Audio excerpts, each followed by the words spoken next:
This beautiful beast, we're waiting for a windshield on, or a back window. So we have the windshield here. We're gonna be getting it put in here later today.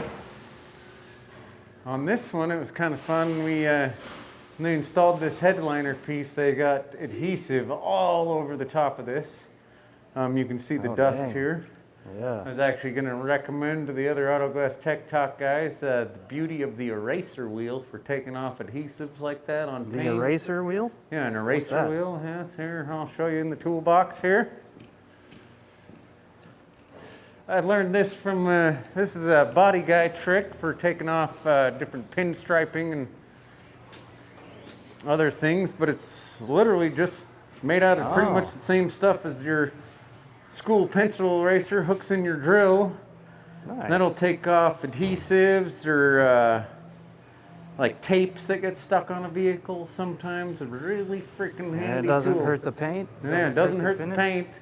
If it's on metal, I've learned the hard way that you don't want to use this on plastic pieces that are painted. It can heat them up too Oh, much. it melts them, huh? Yeah, it melts Yeah. them. Yeah, Yeah, that's not something it you want to wasn't do. good at all. Yeah. Yeah. So also the other thing, as you saw in the back of the car here, I got my drill.